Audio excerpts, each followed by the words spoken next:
Okay, I thought I'd come here today and just show you the daffodils in Asbury Village.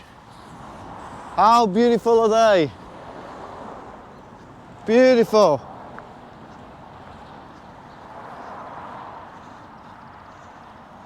Just about got them at the peak. Somebody at some point intentionally planted all these, and they're one of the delights of Congleton. When you come into Congleton, one of the things that people love to do is to look at springtime across here towards Little Asbury. This is a little village here, quintessentially English, and the church there, you know, that building, that's how people imagine church to be. But of course, back in the day of the book of Acts, the church was wherever a group of people gathered together, whether that be in a marketplace, whether that be by the river, whether that be in somebody's house. Jesus even pushed a boat out and preached from off a boat, and that became a holy place. Church was wherever a group of people met. Now then, got three really interesting questions I think this week. So the first is in Acts, in the book of Acts chapter 17 verse 6, it says, "These are they that turned the world upside down." And my first question, it's not a question, discussion point is this: give 5 key factors that contributed to the rapid spread of the gospel. So you've got to think about from Acts chapter 2 right the way through to 17, and think of 5 key factors in which caused the rapid spread of the gospel throughout that whole region. Think about it carefully. Don't just think about the first thing that comes into your mind. 5 key factors that contributed to the rapid spread of the gospel. Think about Acts 2 right the way through to 17. What do you think they were? Okay then. So Acts chapter 17 verse 11 talks about the Bereans. And Luke was very impressed. They were all very impressed with this group of believers, very impressed. They were completely different than anybody else. This is some of the description of the Bereans. They were open-minded. They were welcoming, they were eager to learn, and they always examined the scriptures to see if it was so. Remember back in the day, you know, you'd get different rabbis coming along and they would sort of say, well, Rabbi such and such a thing says this about the resurrection. Well, this rabbi says this about the resurrection. And they would debate about these things. The Bereans were a very welcoming people. They were open-minded, they were eager to learn, but they examined the scriptures to see if these things were true. Really, what a precious group of people they must have been. So the second discussion point is, how do you cultivate that kind of Berean culture within the context of a fellowship or a church or a house group? How do you develop that Berean culture? You cultivate it, don't you?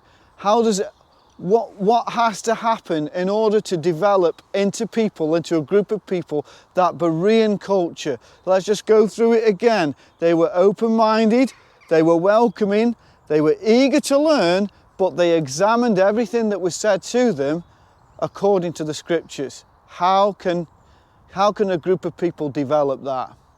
Okay, finally then, we've got to talk about Mars Hill. So Acts chapter 17 verses 23 to 25. There they were, Mars Hill, thousands and thousands of gods, Epicureans and Stoics, you name it, they were all there. Somehow in this pantheon of gods, from the Olympian gods to the Titans, to the Roman gods, to so many different gods, the gospel had to cut through. It had to cut through the noise. Now then, There's something that you see Paul doing again and again and again throughout the book of Acts, and that is that he recontextualizes the gospel. You can read this in Acts 17, 23 to 25. What he does is, whenever he's with the Gentiles, he always begins at creation. He doesn't begin by talking about Abraham as he does with the Jewish people.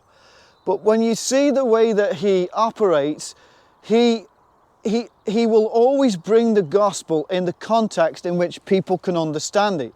That's why he says, to the Jew I became a Jew, to the Greek I became a Greek, I became all things to all men that I might win some. That means he recontextualizes the gospel, but he never, and this is the key, he never redefines the gospel. He never changes the actual DNA of what the gospel is. Never. Paul never does that. The gospel is the gospel. There might be different ways of getting the gospel across to people, but the gospel itself must never be redefined. It must never change. So this one's a harder one, and this one perhaps will take the most thinking about. The question is this: what is the gospel? What is the gospel? And how would you communicate the gospel in 5 points? Really think about that one, friends. Think about what you've learned from the book of Acts. Don't just think about what you think the gospel is, what we've learned from the book of Acts. What is the gospel? And how would you communicate that gospel message in 5 points? Of course, now I've got to tell you, we did this with, I think it's about 6 or 7 pastors over the period of 2 mornings. And it was the most contentious time we've ever had.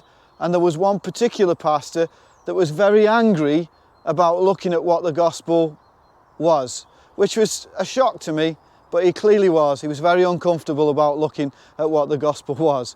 The very DNA of Christianity didn't want to talk about that. He wanted to talk about leadership things. Unbelievable. But we have to grapple with the very central core points of what Christianity is. The very DNA of Christianity is the gospel. So what is the gospel? And how would you communicate that gospel in 5 points? Now, if you can't do it in 5 points, that's fine.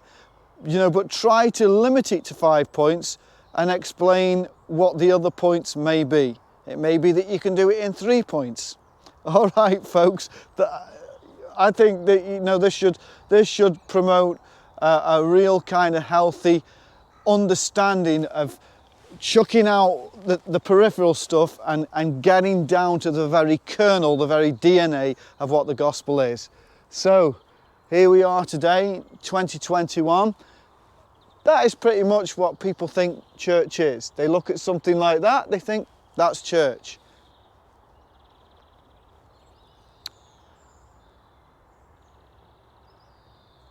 Jesus said to the woman at the well, the hour is coming, and now is, when true worshippers will worship God in spirit and in truth.